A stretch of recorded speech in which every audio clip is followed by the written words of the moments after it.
Hello विद्यार्थी मित्रों, केम छो? ए અને એન આર્ટિકલનો અભ્યાસ કર્યો ને? આજે આપણે ધ આર્ટિકલનો અભ્યાસ કરીશું. ધ આર્ટિકલને ડેફિનાઇટ આર્ટિકલ કહે છે, એટલે કે નિશ્ચિત ઉપપદ. એનો પહેલો નિયમ છે નિશ્ચિતતા દર્શાવવા માટે ધ આર્ટિકલ વપરાય છે. બોલો, ધ આર્ટિકલ ક્યારે વપરાય છે? નિશ્ચિતતા દર્શાવવા માટે ધ આર્ટિકલ વપરાય છે. એટલે કોઈ પણ નામની આગળ નિશ્ચિતતા દર્શાવવી હોય ને તો આપણે ધ આર્ટિકલ લખી શકીએ.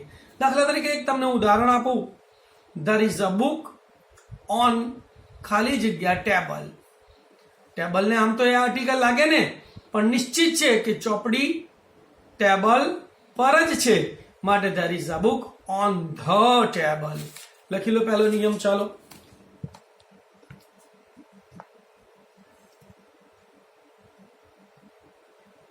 નિશ્ચિતતા દર્શાવવા માટે ધ આર્ટિકલ વપરાય છે.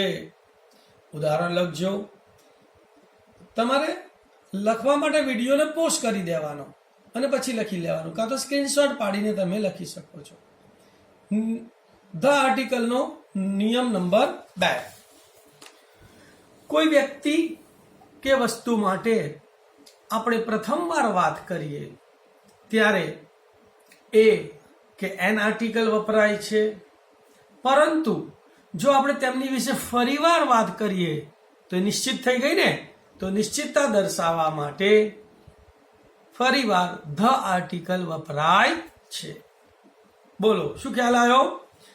કોઈ વ્યક્તિ કે વસ્તુ માટે પ્રથમવાર વાત કરીએ ત્યારે એ કે એન આર્ટિકલ વપરાય છે, પરંતુ તે જ વ્યક્તિ કે વસ્તુ માટે આપણે બીજી વાર વાત કરીએ તો નિશ્ચિતતા દર્શાવવા માટે ધ આર્ટિકલ વપરાય છે. ઉદાહરણ આપું તમને કે ધીસ ઇઝ ખાલી જગ્યા કાઉ. ખાલી જગ્યા કાઉ ઇઝ વ્હાઇટ. બંનેમાં કાઉ પહેલા ખાલી જગ્યા છે, તો પહેલી ખાલી જગ્યામાં એ આર્ટિકલ આવશે, ધીસ ઇઝ અ કાઉ. પછી બીજી ખાલી જગ્યામાં વાક્ય પતી ગયું, ધ કાઉ ઇઝ વ્હાઇટ. તો આ ગાય છે, ગાય સફેદ છે. ખ્યાલ આવ્યો? એવી જ રીતે ધેટ ઇઝ ખાલી જગ્યા એલિફન્ટ. બીજી ખાલી જગ્યા એલિફન્ટ ઇઝ બિગ એનિમલ. તો પહેલીમાં એલિફન્ટ ને કયો આર્ટિકલ લાગે? એન. તો that is an elephant. The elephant is big animal. તો શું ખ્યાલ આવે બીજા નિયમમાં? કે કોઈ વ્યક્તિ કે વસ્તુ વિશે આપણે પ્રથમવાર વાત કરીએ ત્યારે એ કે એન આર્ટિકલ વપરાય છે, પરંતુ બીજી વાર વાત કરીએ ત્યારે નિશ્ચિતતા દર્શાવવા માટે ધ આર્ટિકલ વપરાય છે. ચાલો લખી કાઢો. બીજો નિયમ લખવાનો છે તમારે.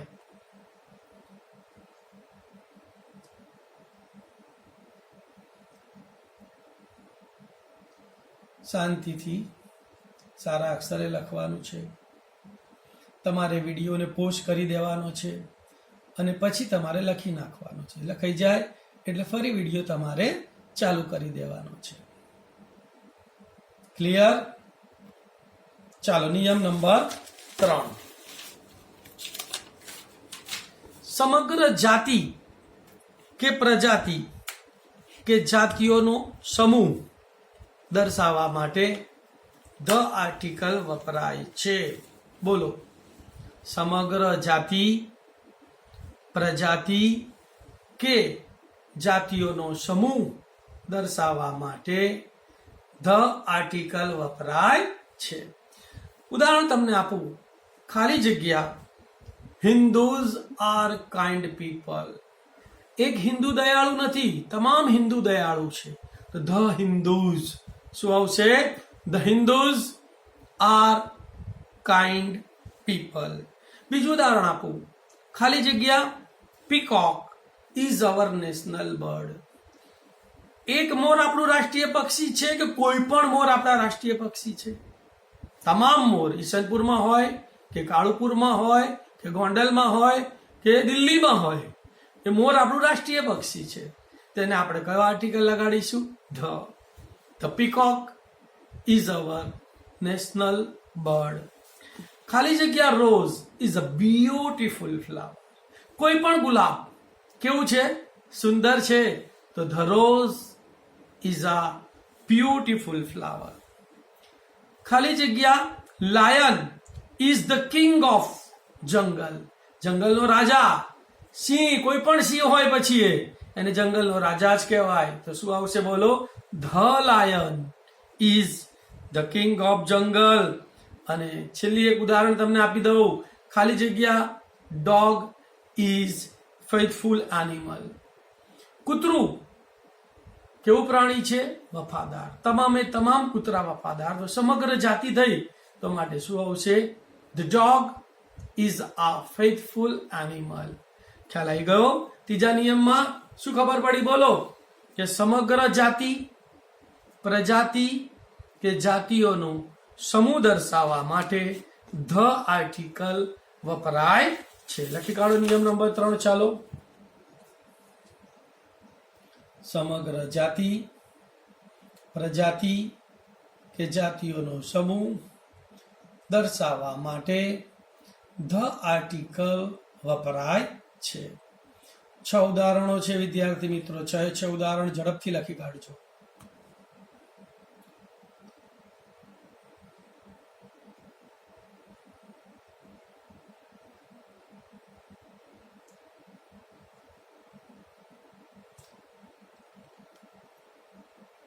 નિયમ નંબર 4.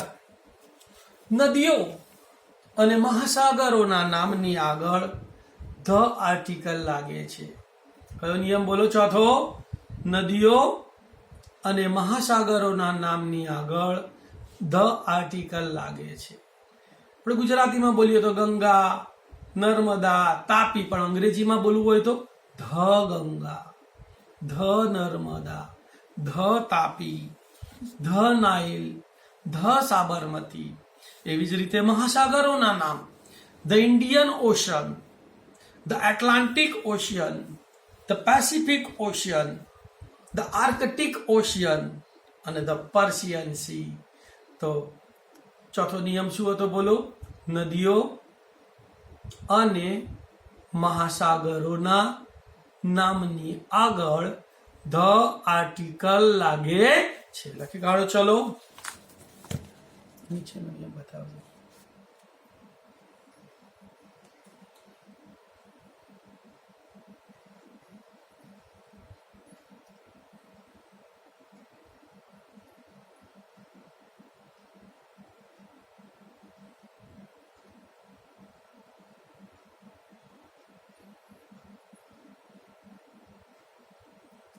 બે કે 3 ઉદાહરણ લખશો તો પણ ચાલશે. ખ્યાલ આવી ગયો? ઓકે. ચાલો આગળ.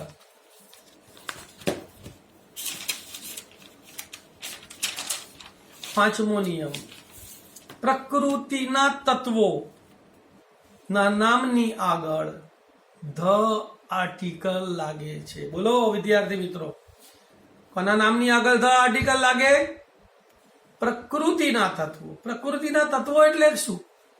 સૂર્ય, ચંદ્ર, તારો, પૃથ્વી. તો the sun, the sky, the moon, the earth અને ધ સ્ટાર. તો પ્રકૃતિના તત્વોના નામની આગળ ધ આર્ટિકલ લાગે છે. લખી કાઢો.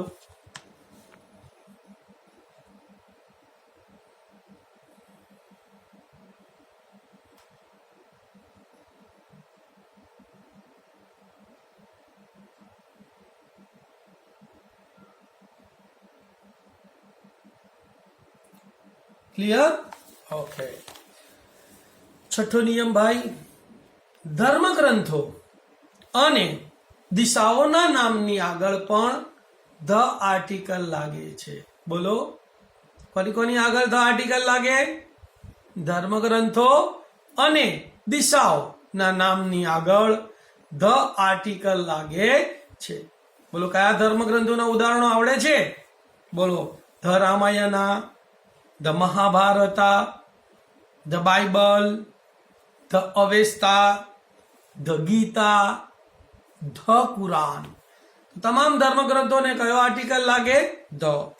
દિશાઓના નામ: the north, the east, the west, the south. North, east, west અને સાઉથ નો દરેકનો પહેલો અક્ષર લઈશું ને તો NEWS, ન્યૂઝ બની જશે. એટલે કે ચારે દિશાઓના સમાચાર. ખ્યાલ આવી ગયો ભાઈ? છઠ્ઠો નિયમ શું હતો આપણો? ધર્મગ્રંથો અને દિશાઓના નામની આગળ ધ આર્ટિકલ લાગે છે. લખી કાઢો.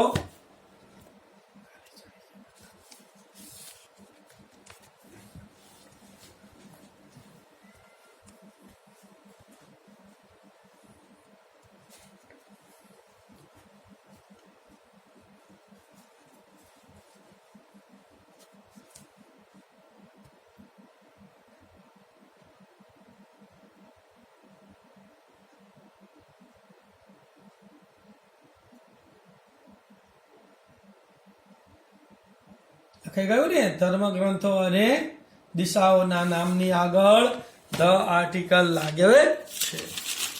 તમને લાગશે કે ધ ના આટલા બધા નિયમો છે? યસ, બહુ બધા નિયમો છે. 7મો નિયમ: પ્રખ્યાત ઇમારતો અને જહાજો. પ્રખ્યાત જહાજો, નાના નાનકડા જહાજો નહીં હો ભાઈ, બહુ જ વિશાળ મહાકાય જહાજો હોય ને એવા પ્રખ્યાત જહાજોના નામની આગળ પણ ધ આર્ટિકલ લાગે છે. બોલો કોની આગળ ધ લાગે? પ્રખ્યાત ઇમારતો અને જહાજોના નામની આગળ ધ આર્ટિકલ લાગે છે. પ્રખ્યાત ઇમારતો બોલો, યાદ છે તમને? કહી દઉં? હાર વેડા કહી દઉં છું. The red fort, Lal Qila આપણો, the Taj Mahal, the Eiffel tower અને ધ કુતુબ મિનાર. આ બધી પ્રખ્યાત ઇમારતો છે. પ્રખ્યાત જહાજો: ધ ટાઇટેનિક. નામ સાંભળ્યું છે ને? ટાઇટેનિક નું પિક્ચર જોયું હતું ને તમે લોકોએ? હા, એ પ્રખ્યાત જહાજ છે. ધ અશોકા, ધ સાગર સમ્રાટ.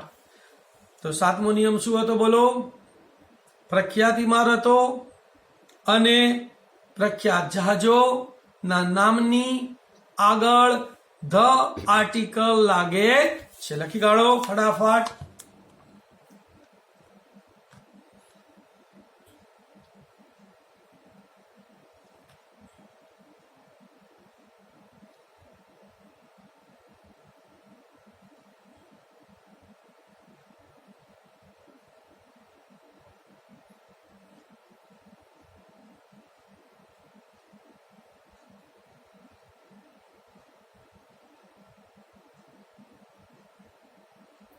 થઈ ગયું?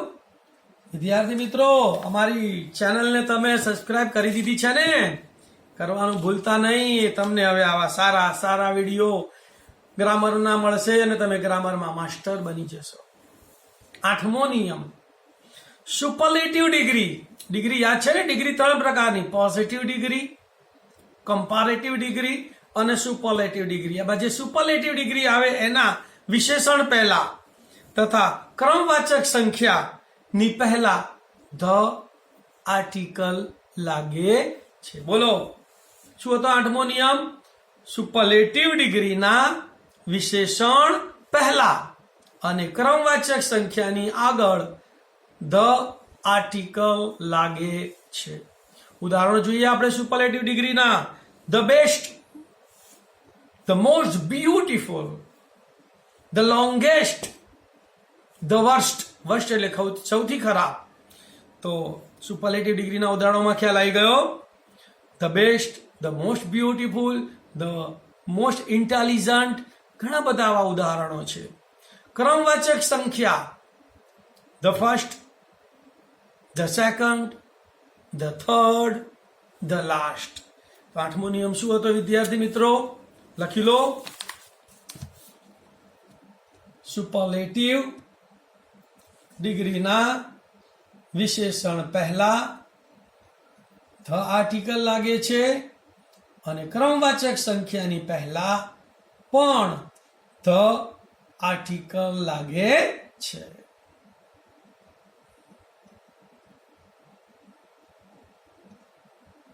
થોડીક લખવામાં ઝડપ રાખજો. વિડીયોને તમારે પોઝ કરી દેવાનો અને પછી લખી લેવાનું, કાં તો સ્ક્રીનશોટ પાડી લેવાનો. ઓકે, ચાલો આગળ. 9મો નિયમ છે ભાઈ, નહેરોના નામ. તમે નહેરો જોઈ છે ને, નાની મોટી નહેરો નહીં હો ભાઈ, મહાકાય નહેરો, બહુ વિશાળ નહેરો. ભાઈ તમે ચંડોળાની નહેરને ધ ચંડોલા કેનાલ કહો તો ના ચાલે. હા, બંધોના નામની આગળ ધ આર્ટિકલ લાગે છે. તો કયા નામો? નહેરોના નામ અને બંધોના નામની આગળ ધ આર્ટિકલ લાગે છે. ઉદાહરણ જોઈએ, ધ પનામા કેનાલ. બોલો, ક્યાં આવી પનામાની નહેર? ખબર છે? ઉત્તર અમેરિકા અને દક્ષિણ અમેરિકાને જુદો પાડે છે અથવા તો જોઈન્ટ કરે છે એવું કહીએ તો પણ ચાલે. પનામાની નહેર. સુએઝ નહેર, ધ સુએઝ કેનાલ. ક્યાં આવી સુએઝની નહેર? બોલો, ભૂમધ્ય સમુદ્ર અને રાતા સમુદ્રને જોડે છે. કયા બે સમુદ્રને જોડે છે સુએઝની નહેર? ભૂમધ્ય સમુદ્ર અને રાતા સમુદ્રને જોડે છે. The Indira Gandhi canal. આપણા વડાપ્રધાન હતા ને ઇન્દિરાબેન, એમના નામ ઉપરથી આ કેનાલ બની છે. એના વિશે તમને થોડી માહિતી આપું તો રાજસ્થાનની અંદર આ કેનાલ આવેલી છે. આ કેનાલ વિશ્વની એક એવી માનવ નિર્મિત કેનાલ છે. માનવ નિર્મિત કેનાલ એટલે તો કે એ વખતના જમાનામાં જે દુકાળો પડ્યા ને, ત્યારે દુકાળોની અંદર મનુષ્ય દ્વારા કોઈ યંત્રનો ઉપયોગ થયેલો નથી અને 673 કિલોમીટર લાંબી છે અને બિયાસ અને રાવી નદીનું પાણી તે લાવે છે. તો ઇન્દિરા ગાંધી કેનાલ અને ધ સુઝહો કેનાલ. સુઝહો કેનાલ ક્યાં આવેલી છે? ચીનમાં આવેલી છે. ક્યાં આવેલી છે? ચીનમાં. તો નહેરોના નામ, મોટી નહેરોના નામ, છૂટી છવાઈ નહેરોને આર્ટિકલ ના લાગે. અને બંધોના નામની આગળ, તો બંધોના નામો કહી દઉં. The Aswan dam. તમને લાગે સર આ આસવાન ડેમ તો નવું સાંભળ્યું. તો એ ઇજિપ્તમાં આવેલો છે. ક્યાં આવેલો છે? આસવાન ડેમ ઇજિપ્તનો છે. The Sardar Sarovar dam, the Dharoi dam. આપણને પાણી અમદાવાદમાં ક્યાંથી મળે છે? ધરોઈ ડેમમાંથી મળે છે. અને ધ ભાખરા નાંગલ ડેમ. તો 9મો નિયમ કયો હતો વિદ્યાર્થી મિત્રો? નહેરોના નામ અને બંધોના નામની આગળ ધ આર્ટિકલ લાગે છે. તમે જ્યારે પણ અંગ્રેજી બી બોલો ને ત્યારે આ બધું ધ્યાન આપવાનું છે કે નહેરુનું નામ બોલ્યા તેની આગળ ધ આર્ટિકલ લગાડીને બોલવાનું છે. ચલો લખી લો.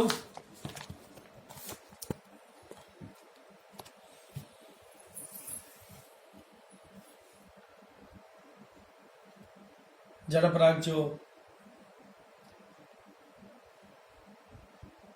નહેરોના નામ અને બંધોના નામની આગળ ધ આર્ટિકલ લાગે છે.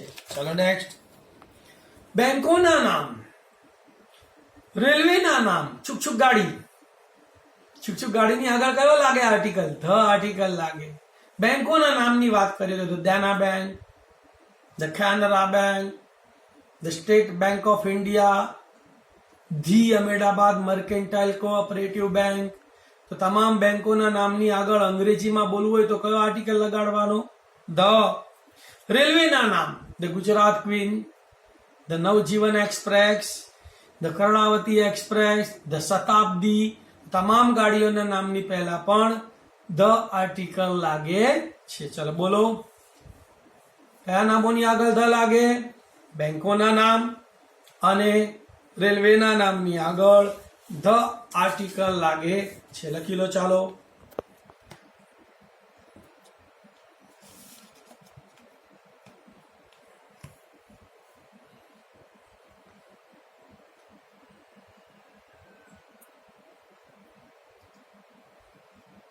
લખાઈ ગયું? ચાલો આગળ. 11મો નિયમ છે. બોલો શું લખાઈશ હવે? યાદ છે કોઈને? આટલા બધા નિયમો લખ્યા, હવે કોઈ યાદ આવે છે કોને ધ આર્ટિકલ લાગે? લખો. રણોના નામ, desert, name of the desert. બહુવચનમાં લખાતા દેશના નામની આગળ પણ ધ આર્ટિકલ વપરાય છે. મોટા મોટા રણો, હો, છૂટાછવાયા નાના નાના રણોને ધ આર્ટિકલ ના લાગે, કચ્છના રણને ધ આર્ટિકલ ના લાગે, સમજી લેજો. બરાબર. તો કેવા રણો? મોટા રણો. બહુવચનમાં વપરાતા દેશો એટલે ઘણા બધા દેશો ભેગા થઈને એક દેશ બનતો હોય તો એની નામની આગળ પણ ધ લાગે. તો રણોના નામના ઉદાહરણ જોઈએ આપણે. The Gobi desert, the Kalahari desert અને ધ સહારા ડેઝર્ટ.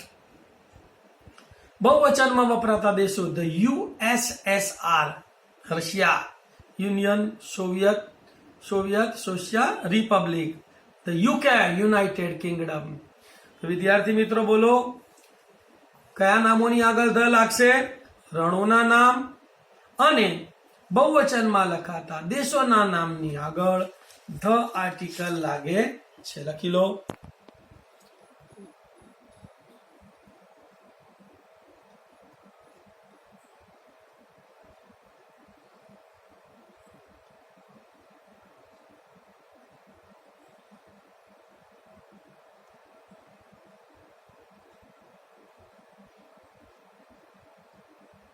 લખાઈ ગયું? ઓકે. 12મો નિયમ, પર્વતમાળાઓના નામ. પર્વતની માળા એટલે હાર માળા આવેલી હોય, છૂટાછવાયા પર્વતો નહીં. ગિરનારને ધ ના લાગે, ચોટીલાને ધ ના લાગે. પર્વતની હાર માળા આવેલી હોય એવી પર્વતમાળાઓના નામ. સંગીતના સાધનો, સંગીતના સાધનોને પણ કયો આર્ટિકલ લાગે છે? ધ. તો પર્વતમાળાઓના નામ બોલો. The Himalayas, the Alps, the Andes અને ધ રોકી. તો 3 પર્વતમાળા અમેરિકાની છે અને એક હિમાલયાઝ આપણી ભારતની છે. સંગીતના સાધનો, the harmonium, the tabla, the flute, the guitar. તો સંગીતના સાધનોને કયો આર્ટિકલ લાગશે? ધ. તો બોલો 12મો નિયમ કયો હતો? પર્વતમાળાઓના નામ અને સંગીતના સાધનોના નામને ધ આર્ટિકલ લાગે છે. લખો. પર્વતમાળાઓના નામ અને સંગીતના સાધનોના નામની આગળ ધ આર્ટિકલ લાગે છે. ઉદાહરણ લખી કાઢજો 1 2.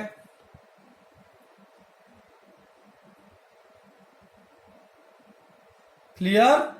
ઓકે.